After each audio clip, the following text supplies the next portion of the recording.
kau terus liramu kusuma ayu putraan hatiku mantan manis lamun dahulu maraati lemati marang aku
luar biasa yo iya mak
bocah ajaib saka Kediri no. Oh, Niken Salindri.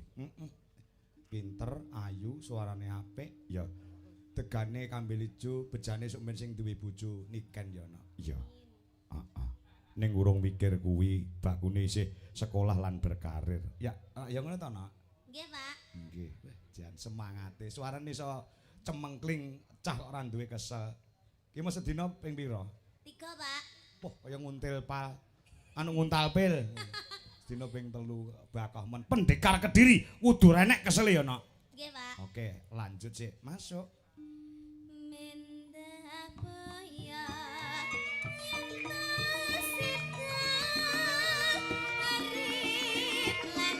Kedua, garap instrumen gamelan Bali.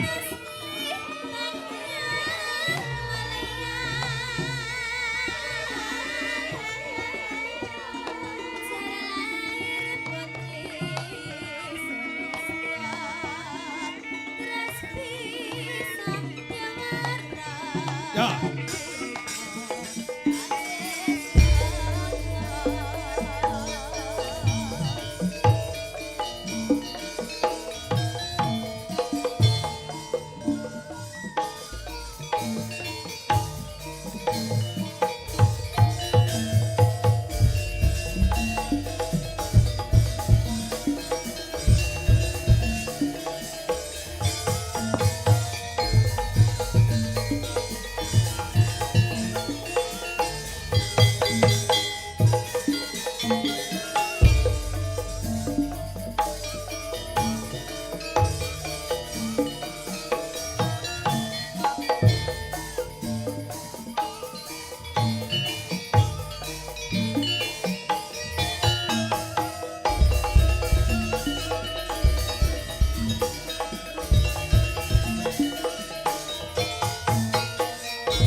bulan Oktober ya masih dalam rangkaian acara hari ulang tahun Partai Golongan Karya utawa Golkar no. Oh ngono ya. Ingkang kaping pira? Pak insyaallah ingkang kaping 60. Oh ngono swidak tahun utawa 60 tahun ya. Dasare Partai Golongan Karya atau secara umum disingkat Partai Golkar adalah sebuah partai politik di Indonesia yang didirikan sebagai sekretariat bersama Golongan Karya pada tahun 1964 utawa 1964 ya.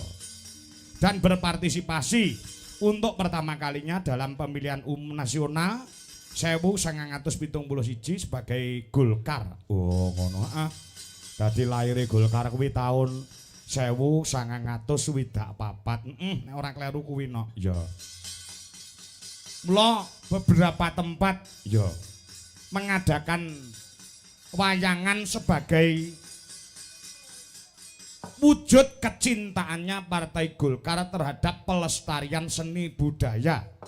Utamane wayang kulit ya kaya ngono sengkut anggone para kadang-kadang saka ing Partai Golkar nggone nguri-nguri kelawan budaya barengi pengetan hari ulang tahun Partai Golkar yang ke-60. Oh ngono ya merga wis terbukti nek bahwasanya Partai Golkar ki partai sing hebat. Partai sing hebat, partai yang solid untuk menuju Indonesia maju. Tepuk tangan buat Golkar di Indonesia. Wow. Kaya ngono ya ya. Wis teruji dan terbukti nek Partai Golkar ki pancen partai yang sangat luar biasa. Oh ngono ya. Ngestokake dawuh mula wujud kecintaannya terhadap pelestarian budaya sing tak aturke ngarep mau no. Ya. Iki bakal beberapa tempat digelar wayangan sing pertama kali kala wingi tanggal 18 Oktober kuwi rangkaian HUT Golkar ke-60 wayangan ana ing lapangan Gunung Sewu ana ing Kepuh Kertosono Kabupaten Nganjuk ya sing diprakarsai dening panjenengane tokoh spiritual budaya ya ngono uga sesepuh Partai Golkar ya ki panjenengane Rama Widodo kuwi tanggal 18 kepungkur ya lah tidak mau ketinggalan pada malam hari ini juga diadakan HUT Partai Golkar ya sing diadani ana ing Desa Jati Kalen. Oh ngono ngiras pantes tasyakuran panjenengane Bapak Muhammad Syafi'i sebagai anggota DPRD Kabupaten Nganjuk. Oh ngono ya iya luar biasa sing angka 3 bakal digelar ana ngendi sing angka 3 wa insyaallah Partai Golkar akan wayangan lagi ana ing Kabupaten Trenggalek kuwi tanggal 2 November. Oh, ana Trenggalek. Dibacutke tanggal 16 ana ing Kota Pahlawan Surabaya November. Kuwi malam Minggu no. Oh, malam Minggu. Kuwi sing kaping 4. Iya. Ingkang kaping 5 kapan? Ingkang kaping 5 fa insyaallah engko nek ora tanggal 23 apa tanggal 30 November kuwi pas malam Minggu ya nang ngendi ngenteni panjenengane Pak Haji Karyo sing nanggap sumben tanggal kuwi.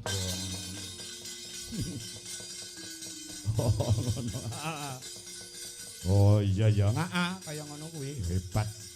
Golkar pancen luar biasa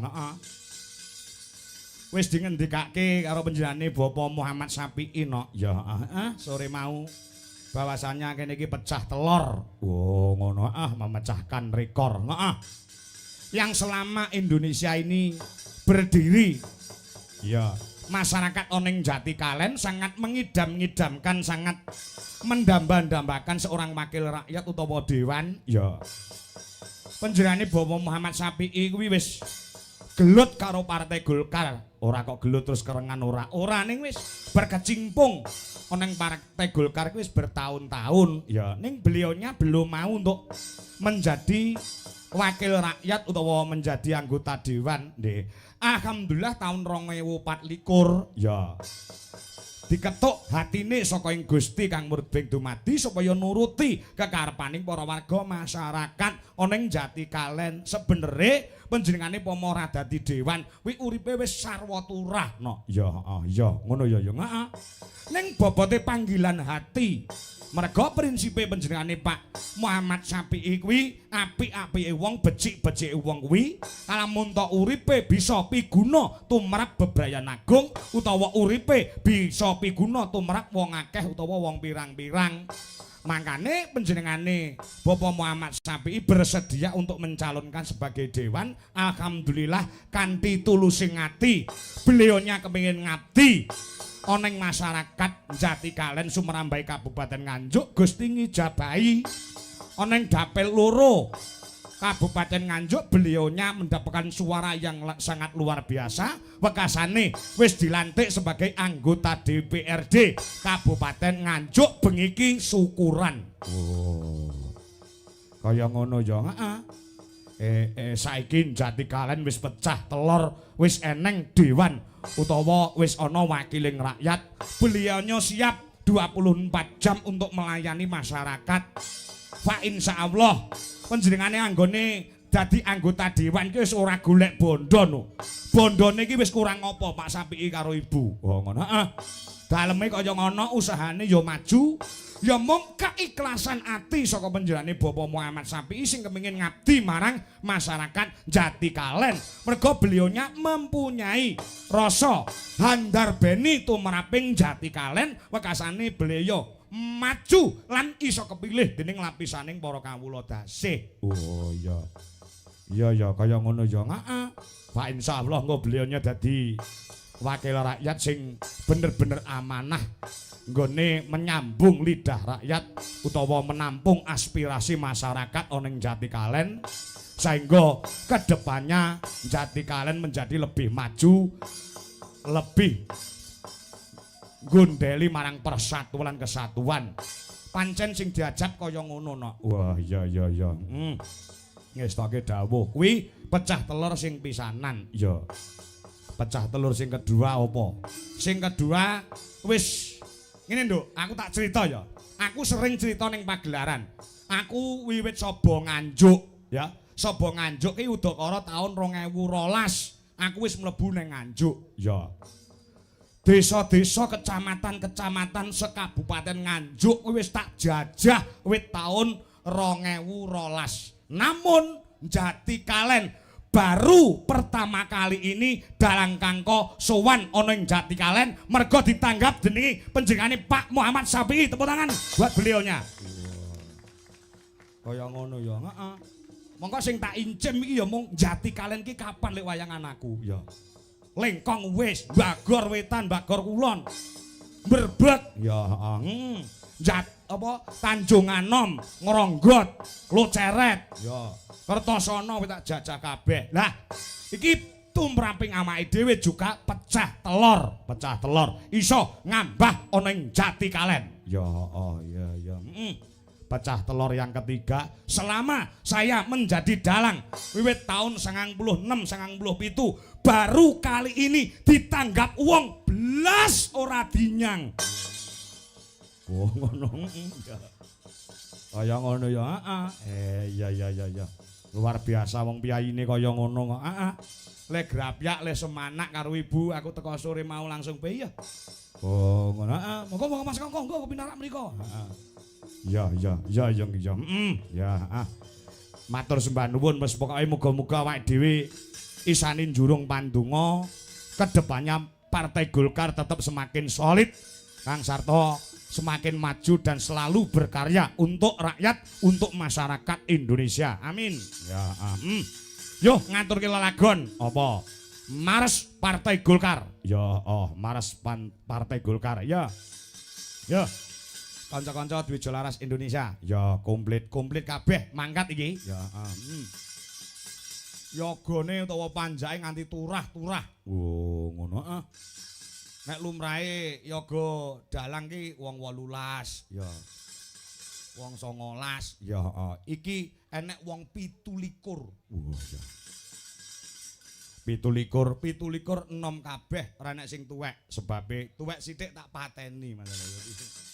Ya. Ngono ya. Ganteng-ganteng bergas-bergas, ya cemlorot-cemlorot kabeh, ya. Sret. Yo sing semangat kanca-kanca Waranggana juga kanca-kanca Wiraswara. Aja kalah semangate kalian kader-kader Golkar, juga pengurus Golkar karena pada malam hari ini juga dirawi Ketua DPD Golkar penjani Ibu Maria Tunda Dewi Emsos MSI, juga Dewan Penasihat Partai Golkar penjani Bapak Adi Wibowo, ya. Uga Dewan Penasihat penjani Bapak Marsono SH beserta Ibu Ketua DPD Golkar Trenggalek ya keparang rawuh insyaallah. Ketua DPD Golkar